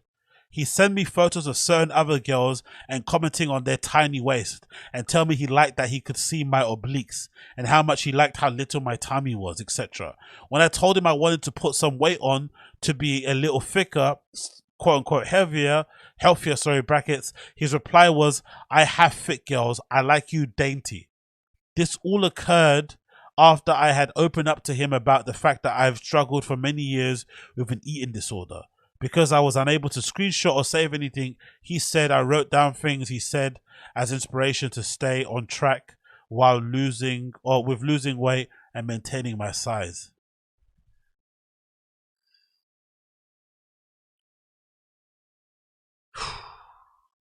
Recordings sort of timestamp themselves. I just, like, even, like, you say you didn't know about the, like, the weight thing, but, like, you did. We talked about it, and then... Merry Christmas, Jack. We're watching this horrifying documentary. Holy shit, man. Oh, God. Did I always said you looked good, right? Kind of, but I remember asking you, like saying about wanting to, like, be a little thicker or whatever, like, put on weight, and you literally told me that you have thick girls, that you want me dainty, like, and it fucked with me a lot. I see. During this call, with good reason, Dalia is clearly paranoid. Annie's being pretty careful, but Jasmine does go on to confront him several times. Yeah, I lied to you. I feel like it's more than just, like... Okay. So I get it now. So this, fair enough. So this whole phone call was an effort for her to draw him out to admit the things that happened because she didn't have evidence of it, because of obviously he does that stuff where he calls them and asks them to fucking delete their iCloud and shit. Okay, this is making more sense now because I was getting a little bit uncomfortable with the whole like setup and whatnot. I don't know, but yeah, this makes a lot more sense. She's trying to make it seem like a normal thing, like so he doesn't get any suspicions that she's recording. I understand. Oh yeah. Basically putting herself at harm's way to inform us. Guys, like, that was fucked. Like, you knew what was going on mentally, like, and so many of the things, like, you manufactured yourself, like the situation with, like, I don't get it, because so many times I asked you, like, don't you just want this to be peaceful? Like, don't you just want things to be okay? And you made the situation what it was, and you knew how fucked up both of us were from it. I mean, I don't know what to say. I hate that it happened that way. I don't give a fuck. Like, I'm just... It's nice to hear you being a person, like I said. I just don't know what to do from here. Like... Well, we can keep talking if you want. And if you don't mind, deleting that stuff would definitely help me with people sending me death threats and shit. I want you to understand that, like, I don't want to... She's fucking crying out to you, Chris, and your first thing you're worrying about is her deleting comments on fucking and posts on Twitter. Absolute heathen these people are, innit? Jesus Christ, man. She wants reassurance that you're not a fucking monster that you clearly are. And the thing that you're most worried about is people sending you mean comments on fucking social media. Delete everything because it's so infuriating to have people tell you that something you experienced, something you went through didn't happen. And having that conversation with Kristen... Wait, what? For those of you who don't know, Kristen is Chris's wife. You're telling me Jasmine's had a conversation with Kristen where she... no. This is what I said earlier. I haven't even watched the whole thing. Big up Uche. Merry Christmassy to you and you bussy. Yes. You demand Zinga. To me, my pussy. Thank you, Uche, for the $20. Big up Uche. Much love to Uche. Merry Christmas to you and your pussy. Oh, big up Uche. But oh my god, this is exactly what I said earlier. Remember when I said I thought like he came across like the guy in You with the girl. What's her name? Is it Grace? Is it you as her name? What's her name? Is it You? Grace? Is it Grace? I think it's her name Grace. What's her name again? It's not Grace. Okay, it's not Grace. What's her name? The lady in You. What's her name? Netflix woman. Let's see. What's her name? That's the one. Whatever this name is. It? Oh, Victoria. Yeah, that's what Chris D'Elia's wife is giving me. She's giving me this vibe. So I don't think she's as innocent as people are making it seem. She's giving me this sort of vibe, and now they've got that development. It's making it more true. Do you know what I mean? That's the vibe that she's kind of giving me. But what a crazy development. She spoke to this lady. She explained the sex cult, the cheating, the underage girls, all of it, and yet Kristen is ignoring it? Allegedly. Don't sue me, you cowards. I also wonder how it's possible that he keeps all the stuff on his phone secret. Like, when he called me that time, like, recently, it was from a different Snapchat. So he had the Vinny Drago one that he moved his other girlfriends to in, like, the ones that he was, quote-unquote. Look at the size of that home. Just an idyllic, normal American household. A lovely wife, cats and dogs playing around, some children's toys. And in the background, man is running a legit sex cult with underage girls. And also, if the wife is normal, I'm very fascinated with the idea, or with this kind of thing that I've observed with people who are convicted, essays, convicted R-words, convicted diddlers. It's very rare you see these people die lonely. They usually always find a way to, get involved in another relationship or have another family. What is it with some women who seem to be attracted with guys who clearly have done very destructive and heinous things to other women? Why do they think they're not going to be a victim also? Or why do they just turn a blind eye? Because you don't really see many single R words, single essays, single, diddlers. They don't exist. They always find a way to, don't get me wrong, some of them obviously lie and, keep their stuff secret and whatnot, or change their identity. But there's a lot of them who clearly figure it out. And I don't know how the women turn a blind eye. I would imagine if you're a woman, one of the things that would be like a complete, not even a red flag, a fucking, Amber Alert or something, right? Is if a guy has done something horrible to kids or other women, especially children, like young girls. That would be something that you'd be like, okay, cool. I can't deal with you if you've got that on your rap sheet. But for some women, they can legitimately turn a blind eye, and I'm really curious as to what that is. Because I don't believe it's all manipulation. I don't believe, they just manipulate everybody. So no. Some of them especially the wives in Israel, are kind of willingly turning a blind eye to it and accepting it. Like, what is the reason behind it? I wonder. It's fucking nuts, bro. Because honestly, it feels, again, it's just boy brain. If that was me and I was a woman and someone said, oh yeah, what happened to your last relationship, or I had involved some issues where I was accused of this, accused of that, they'd be like, delete your number straight away, block everything, go away. I would never even talk to you again if that was, like, that's what would be running through my head. But I guess in La La Land, all bets are off. Keeping after the cancellation. That's the one he used for quite some time until I told his wife about it. And then that's what he switched over to a new one that I don't know the name of. And then he made a brand new one to call me on because he didn't trust me to have the other one. But he likes to take videos of himself doing things with the girls.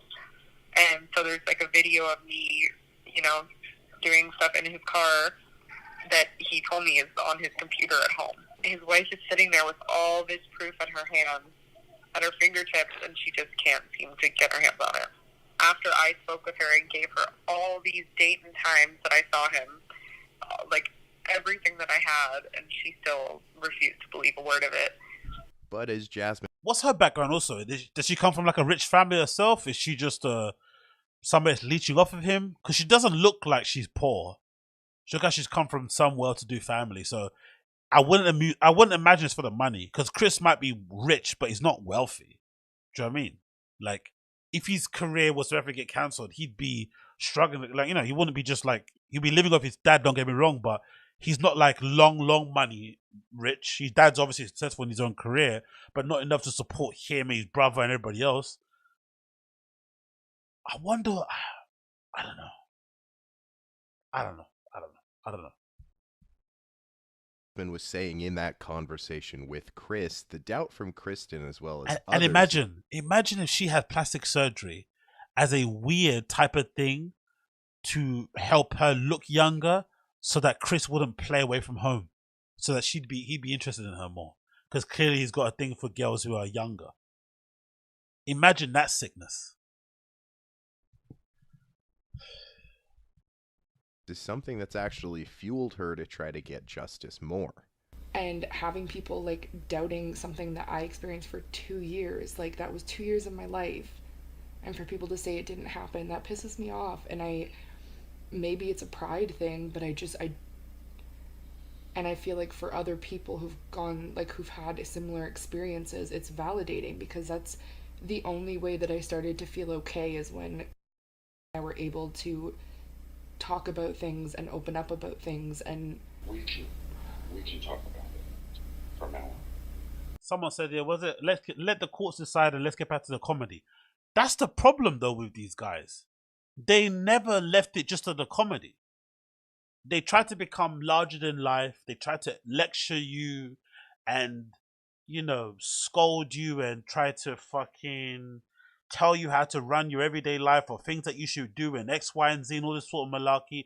When the actual truth of the matter is that behind the shadows, they are doing some really crazy, fucked up, and horrible things. And some of them are turning a blind eye because one person is more successful, the other person isn't successful, whatever it may be. That's what's actually going on. So it'd be beneficial if they did stick to the comedy. I'd much prefer it. That's when I was having more fun listening to these guys, when it was just about the joke, when it was just about being a silly goose. They turned on the cameras and turned on the microphones, and their sole intention was to make each other laugh, make each other cry with laughter, make each other's bellies hurt with how much they're laughing, right? That's what they wanted to do. But suddenly something changed. I don't know what changed. Maybe it was COVID, maybe it was cancel culture. Something changed, and they suddenly started to become moral, principle, flipping life advice guys. And when pandemic happened, they all turned into fucking virologists and freedom of choice advocates, all this sort of bullshit. And it's like, brother, shut the fuck up. Shut up. You know what I mean? Shut the fuck up. And now look. Holy shit. So it's nice to hear you talk, because I just saw that anger online, Yeah. And that never came. As in Uche definitely said, I agree there. Patrick, do you think this doc affects ticket sales? To borrow a term from Crystalia, this won't make a dent. This won't make a dent. One of the pluses and negatives of this new era we're in now, especially post-cancel culture, which I'm a fan of. Like I said, I don't like corporation cancel culture or industry cancel culture. I prefer it when the fans cancel you. But in this post-cancel culture we live in, if you've got a fan base, you're basically cancel proof, because your fan base are the ones that allow you to maintain the lifestyle that you have and allow you to make the money that you do and sell the tickets or merch, whatever that you do. As long as your fans stick with you, it's okay. And what we've seen so far, I can't really think of any fan bases, regardless of how deplorable the people are, who have legitimately excommunicated or ended a relationship with the content creator, or whatever it may be, or a creative or an artist. I can't think of one. I can't think of a group of fans who said, you know what, we're done with this guy, we're not going to support him anymore, and the person has to go and work a normal career. It doesn't happen. The only one I can think of who actually got cancelled legitimately might be that Armie Hammer guy, but again, he's an actor, so he's having to rely on the Hollywood giving him a yes or a no. But if Armie Hammer had a podcast, had his own YouTube channel, he'd be fine. He would need to work in a fucking hotel. So this stuff is not going to affect Crystalia in the slightest. The only thing that will affect him is if he goes to prison. And even if he does go to prison, he comes out, he'll still be fine anyway. So it's pretty sick. I really meant that when that never came from a place of just despising you and being out to get you. I was upset, and I know how I felt going through all that shit, and I don't want that for other people. And in my experience, anytime you've said things are going to be different, it's not. This is because Jasmine knows that Chris is in an endless cycle of repeating his abuse. Nothing has ever stopped with Chris. It's never even slowed down. So when he put out the apology video, I was so genuinely confused by it because prior to that, everything was back to normal. He was just being his regular self, and I wrote him about it. He told me point blank, I don't want anything to change. So I knew it as well, because I remember saying at the time, when the Chris D'Elia stuff happened, I remember thinking to myself, I wonder, even the Brian Callen stuff, I wonder if this will be like a reckoning for all of those comedians. Because maybe they did get away with murder for the longest time, pre-Harvey Weinstein and all that sort of stuff, because it was part and parcel of the industry. People were just trying to willingly exchanging sexual favors for career advancements, and there was no real clear line between professional and personal and business, all this sort of stuff. The lines are blurred and people taking advantage of it. Okay, cool. And then suddenly Me Too happens, Harvey Weinstein happens, and everything's out in the open. A couple of comedians get cancelled. And I would have thought that would have been an opportunity for people to be like, you know what? I'm going to learn the error of my ways now, and I'm going to chill. Because this has gone crazy. Because I've got my own stuff going on in the closet. But if anything, if you're being real, these guys have a real God complex. They have a huge sense of self. So I think a lot of them probably thought, you know what? This ain't going to happen to me. I'm cool. It could happen to Chris because he's sloppy, because he did this, he did that, but I'm doing things right. I'll be fine. And I'm sure most of them just doubled down, tripled down, quadrupled down, and just kept continuing doing what they were doing. And maybe being a little bit more careful with how they did it. But to say that most of them stopped and committed themselves to being decent people and not, cheating on their partners a million times, probably not. Nothing ever changed. It probably just went more in the shadows, if anything. That's the really hard bit to kind of swallow. The Me Too thing did nothing. It just made people more careful. Think about that. It just made people more careful of the sick shit they were doing. Fuck.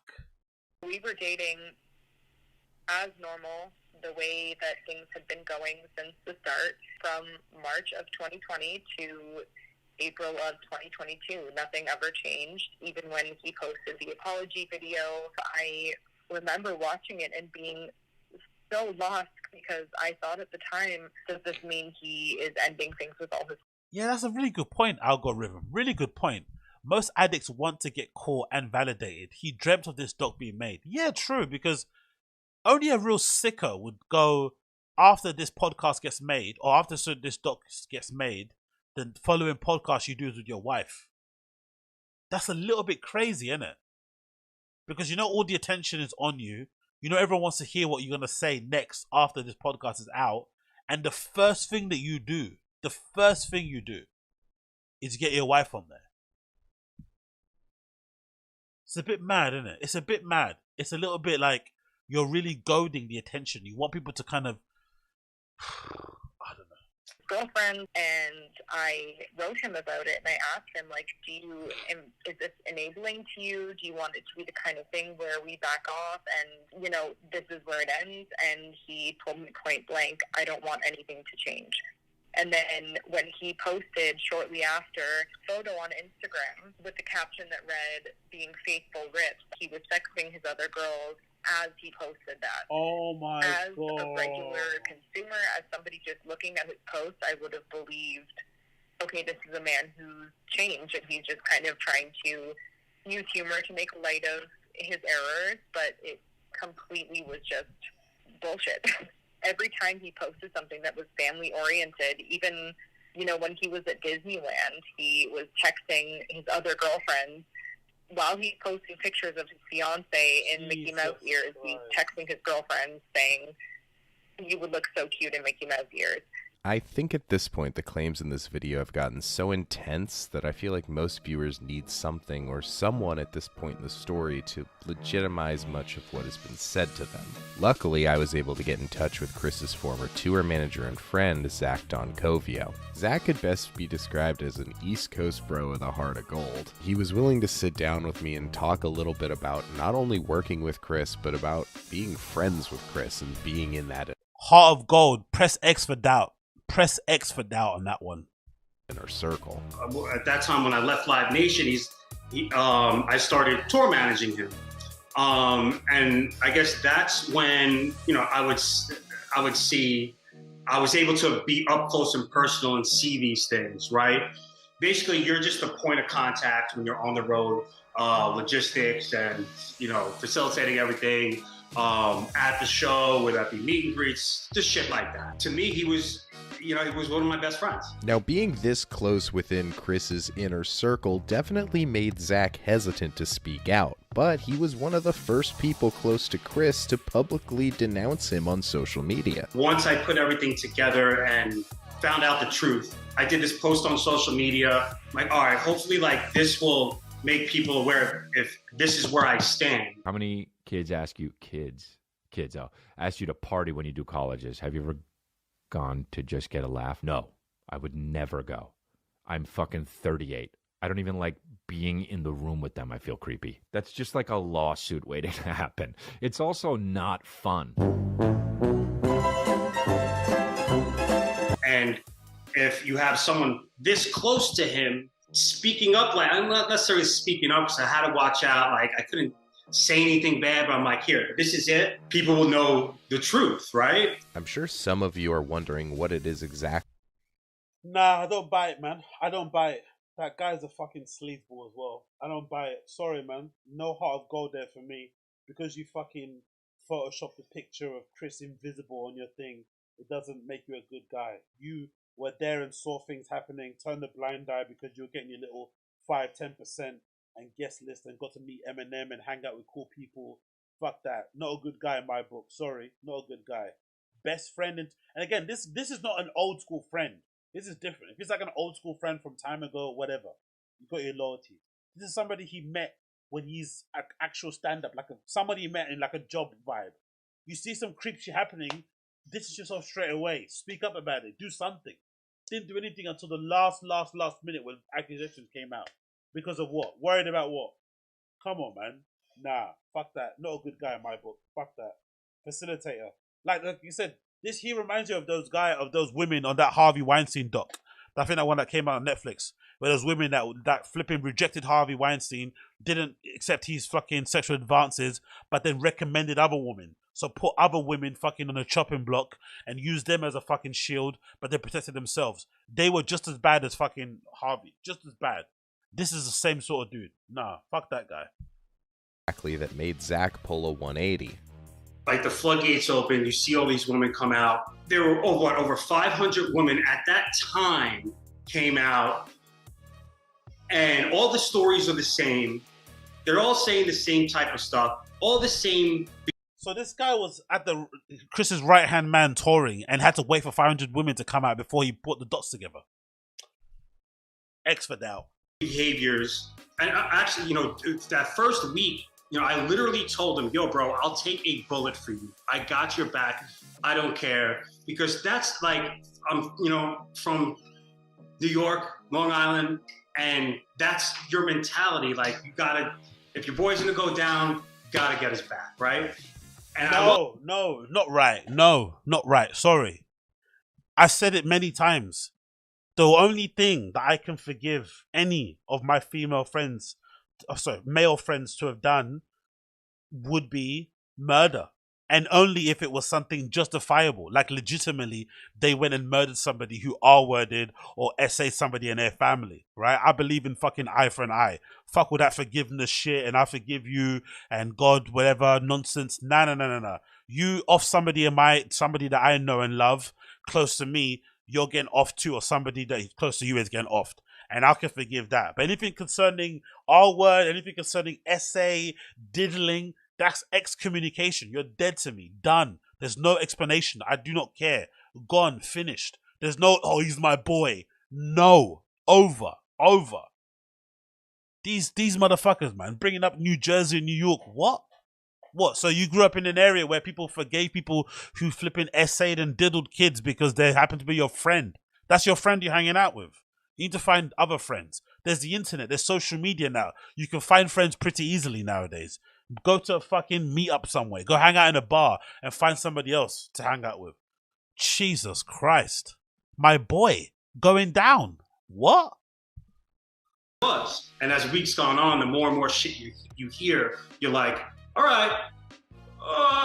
And then that's when it was like left and right. Sorry, this guy's too jovial. I don't buy it, man. Fuck this guy. He's too jovial. He's too like he's like nah. You saw shit like the line, like catching him in so many lies. So maybe a week or two later, I start getting hit up by this reporter. And I'm like, all right, this is weird. Like, why is she hitting me? You never want to talk to reporters, and if when a disaster's happening, it's like, you just don't. So for several months, that was the end of it, until the reporter reached out to Zach once again in mid-August. Putting another big allegedly here, because, I mean, you're such a coward if you sue me, dog. Fuck it. The reporter then emails me requesting an urgent comment from me. The reporter's email laid out the details of Chris sexually assaulting a girl after a show in Boston. The victim wanted to remain anonymous, right? I knew exactly who the girl was. I remember that whole night vividly. As Zach looked over the email, and you didn't say nothing. So only when this journalist brought it to your attention did you suddenly, the lights turned on and you realized it was a bad thing. all the details and actions in her story lined up. And the whole story was in that email. And fair enough if it's the wife. Fair enough. You get half. Fair enough. You're only getting 10%. Only getting 5% at the time. Whatever you're getting to fee. And you're willfully turning a blind eye to kids, children getting abused and manipulated and fucking whatever else is happening behind closed doors in these hotel rooms all over across the States because of fucking 5%. Imagine that. Again, the wife is a sicker herself, but fair enough. It's the wife and it's your husband and it's the father of your child and you get half, different story. But only 5%. These motherfuckers are willing to put their principles and morals and ethics to one side for 5%. Cool, man. Cool. And when I saw that, I'm like, oh my God. This happened. You know? There were no doubts in my mind. Why are you laughing? Something took place in that room that night. His room that night. And then that was my moment, and I was like, you're a fucking monster. Zach responded to the reporter with all the proof he could to corroborate the girl's story. I responded in full detail, screenshots I had, all that shit. When Chris found out that Zach had told the truth to a reporter, he became furious. I gotta send you that audio message. You made this way worse. This is now a story. It was nothing, and now it's a story. If they weren't going to publish anything, now they are. Let's just say the story should have been published. And when it disappears, what does that normally mean? I am 99.98% sure there was no article because there was a settlement. Maybe other settlements as well. So she got justice, hopefully. And if you know, you can consider money justice, you know, we could just leave it at that. Because that reporter did great work, and there's a victim involved, so... It's also worth noting that Zach has nothing to gain from speaking in this video. He no longer works in Hollywood or even lives in California, and he hasn't had contact with Chris in 2 years. Zach explained to me that he has his own reasons for coming forward. It's the victim blaming shit that really boiled me up. It's over 500 girls. Let's say even 20% of those 500 were maybe fibbing a little bit or exaggerating the truth. Then you have 400 that like, hey, you're gonna say all those women are like just making this shit up? Women from like across everywhere having the same story. And he's been able to do what he's done and have no remorse. There's no remorse like when he did that apology video. Like the devious kind of smile of like, I can't believe you got away with this, man. Like crazy. Nah, this guy's giving me the heebie-jeebies. I'm not gonna lie, man. When I cringed when I was watching it, like literally said, you know, I've been flippant with people. And I'm just like, yo, man, you're not flippant.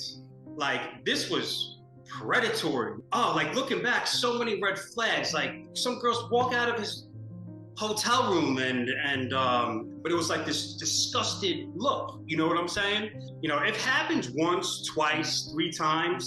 I'm sorry, but fuck this guy. Once, twice, 3 times. If you're with your friends, and every time you're with your friends and you're hooking up with girls, and you happen to be outside while the girls are leaving, and they leave in tears, or they're running past you down the fucking hallway, screaming for their mum and shit, that's psycho behavior. You might should pull your friend to one side, lay the beats on him, or just fucking excommunicate your friend because clearly he's a fucking monster in disguise.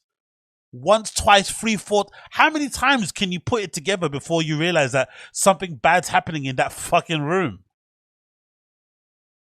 Come on, man. Like what? They're leaving the room crying. These are teenage girls. Rosy cheeks. Like emotional. Like, you know, hormones still doing whatever they're doing. Clearly in distress.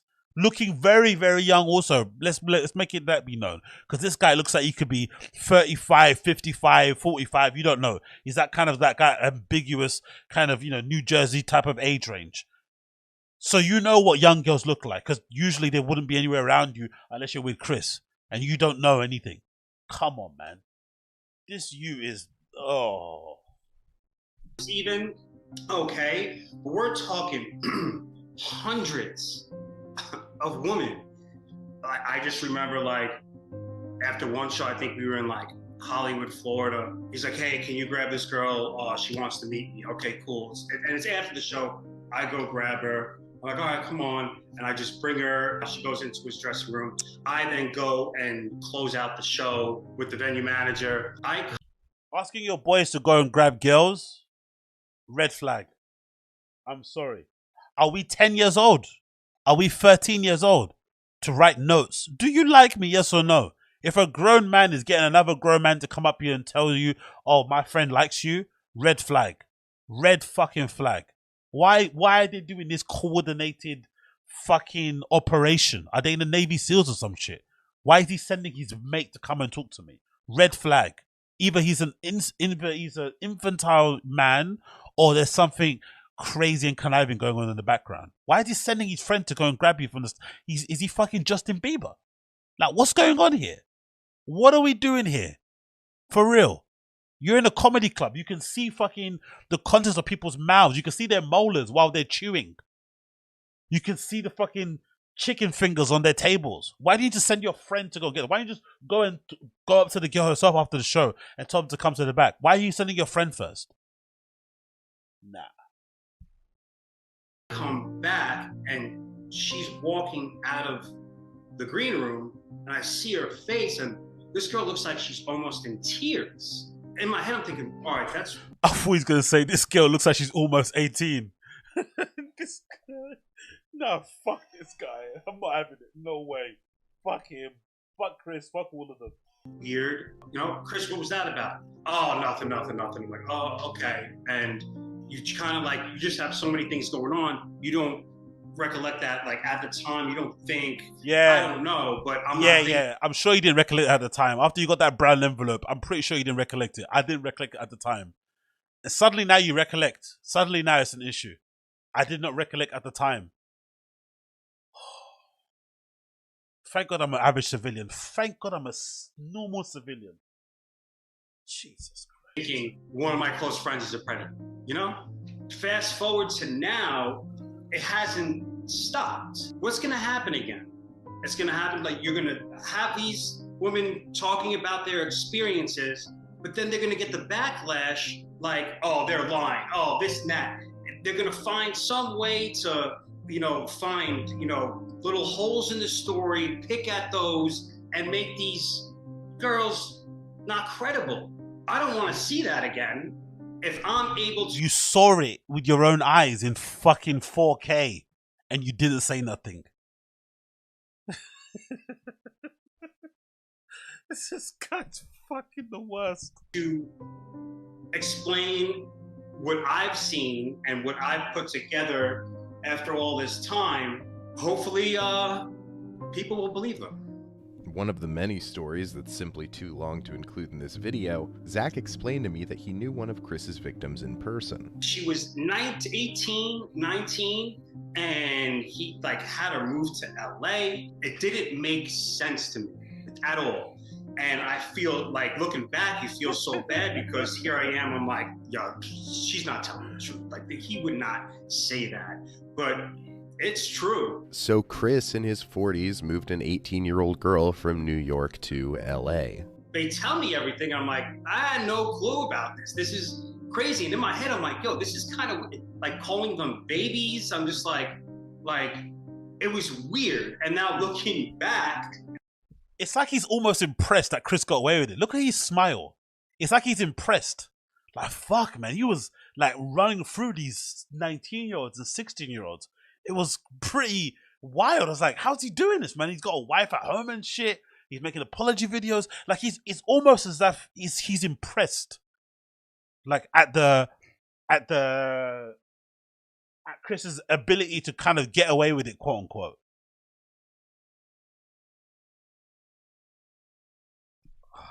Nah, not having this guy in the slightest, man.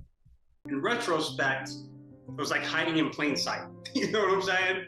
It was mostly I don't know what you're saying. About control and power, something that's much easier to exert on a teenage girl than a full-grown woman. It's different when she's 17, when he's fucking commenting on 16-year-old girls that are in high school's Instagram posts. That's an issue. It's not the age difference that I see was the problem. It was the abuse of power. It's not the age difference, it's the abuse of power. All right, mate. Okay. This you is a fucking sicko himself, man. Sickos recognize sickos, isn't it? Fucking hell. It's not the age. Yeah, all right. That was the problem. And still is the problem. And then say it was a sex addiction. He was cheating on his wife or fiance, who Kristen I love and I think is the sweetest, woman ever. He wears his mask extremely well and fools people. But some people aren't able to see his tactics, what he's done. Who, you didn't see it, did you? You were too busy fucking figuring out how to make a fucking Crystalia NFT. That's what you were probably figuring out how to do. Fuck him. This situation is on the Bill Cosby level, in my opinion. But Zach is hopeful that his cooperation in this video might lead to a light at the end of the tunnel. If I get, 1,000 DMs that you're a piece of shit, how can you do that? If I get 1,000 of those and then I get one. Why is he smiling about getting 1,000 hate message DMs? Honestly, this you. Yo. That actually, a girl that reached out, thank you so much. Then this was worth it. Zach even corroborated maybe the biggest loose end of all. We would watch Cops every single night. They really said Cops. And Strip Scampy's on point too. Wow. Now, I'll address the elephant in the room. I'm also a stand-up comedian. I'm sure lots of people will say that I'm only making this video because I'm a hater, or I'm trying to advance my career Hannibal style, or because I'm a failed comedian. I'm actually a working comedian, which just means I haven't failed yet.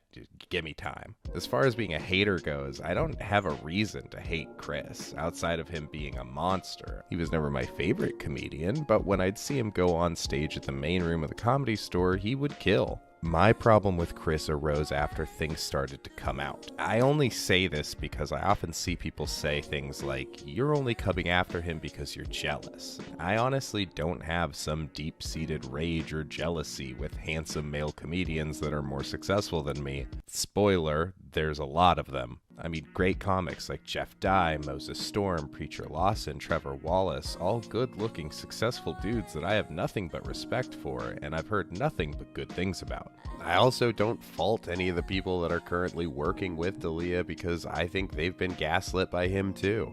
And making this video is not even about dunking on some chud comic to feel superior. I don't even bother dunking on guys like Shab because truly, what can I say that hasn't already been said ad nauseum in his own comment section? He's getting destroyed in the comments. No, I'm making this because I care about comedy and about the authenticity of our community. If we allow shit like this to continue and for predators like this to walk amongst us in our ranks just to protect our bag, I mean, how the fuck can you trust anything we say on stage ever again? Good comedy is built on authenticity, and so should a good comedy community. And as far as this being a move to advance my career, Chris and his friends have a hell of a lot more connections in comedy than I do. I've been in comedy for almost 10 years, and I'm pretty positive that this is only going to lead to less opportunities for me in the future. You might say I'm trying to win favor with the woke SJW side of comedy, but I'm a straight white guy, and I don't even paint my fingernails, okay?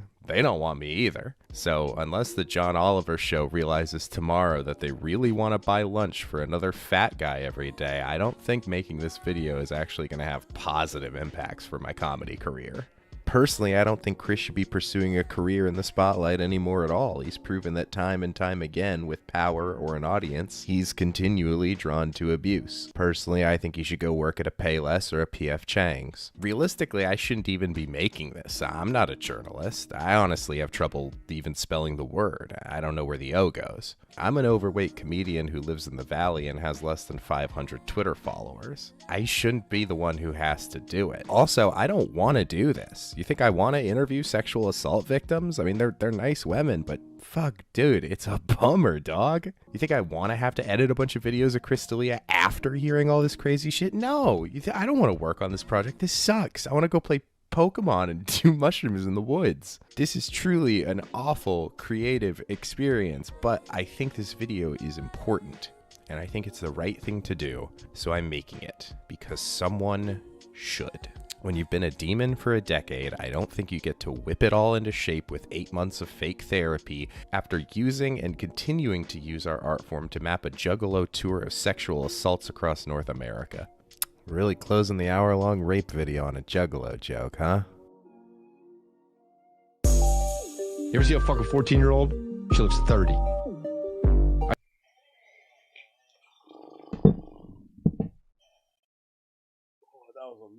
That was fucking a lot. Holy shit. That was a lot. Holy shit.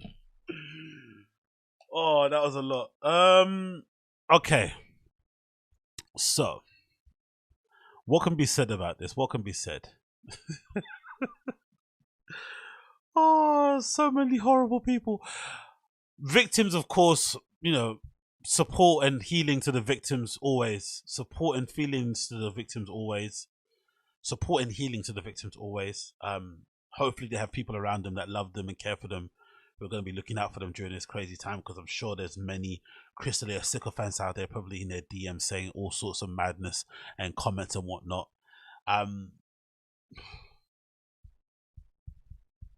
There's not really much you can argue against that doc. Maybe you can say he's painted it in a sensationalized way, in a sensational way.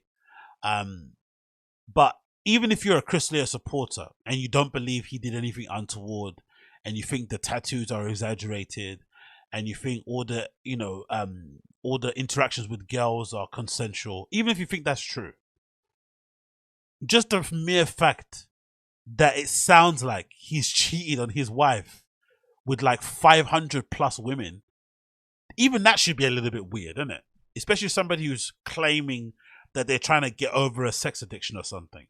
The fact that he continually puts himself in a position where he's susceptible to doing those things so often at such a level is pretty crazy. Like he's out there, like actually out there, to the point where he's having people having people move in to certain houses, move to LA and shit from other places. But again, one thing I know for sure after watching that, I knew already beforehand, and I think mainly having watched again that Harvey Weinstein documentary and how much of a monster he was, there were so many enablers around him, so many people who willfully turned a blind eye, who willingly turned a blind eye because they were getting paid, or whatnot, or just didn't want to get abused and put other people in the firing line. That I know for sure, especially in a smaller community than a comedy, right? In Hollywood, already there were people spreading rumors about Harvey Weinstein from time ago, right? It was like a known thing that he was an abuser, right? And that he was somebody that you shouldn't be left alone with if you're like a young up and coming actress or whatnot. And obviously everything came to light, but there was rumors about him from time. And Hollywood or the entertainment industry on his side of things is a far bigger industry than the comedy. Comedy is a way smaller niche. So I don't believe for the slightest point that they don't talk. And again, these are comedians. They love to gossip. They gossip like fucking ladies, right? For lack of a better term. And you always hear comedians talk about how other comedy store, bar workers or, managers or bookers will gossip to them about the worst guests that they've had and the person that came in and wasn't nice and all this sort of stuff. If that's the case and they're exchanging all these war stories about people who are heinous and rude and, not courteous, I'm pretty sure they know who the abusers are. There's no way they don't know who the abusers are. So this idea that it's made up, I don't buy it. This idea that they didn't know, I don't buy it. They all knew, they turned a blind eye because it paid them well, I guess, at the time, or because it was beneficial to their careers. Because again, you have to imagine back then, Chris D'Elia, maybe not so much so now, but back then, Chris D'Elia was hot fire when it came to podcast. He would obviously give you 100k to 200k plus extra viewers on your episodes and shit. So it was advantageous to be in his good graces because it could advance your career. But fuck, man, fuck. The guy's a monster, clearly. But the unfortunate point of it is that this won't really change much. This won't change anything, really. He's still going to sell a bunch of tickets. He's still going to be fairly okay. Cancel culture doesn't work in that regard. The only way this works is if this goes to the courts in some way, shape, or form, or if his fans themselves decide that they've had enough of him and that they can't stand behind somebody who's got all these crazy allegations against their name.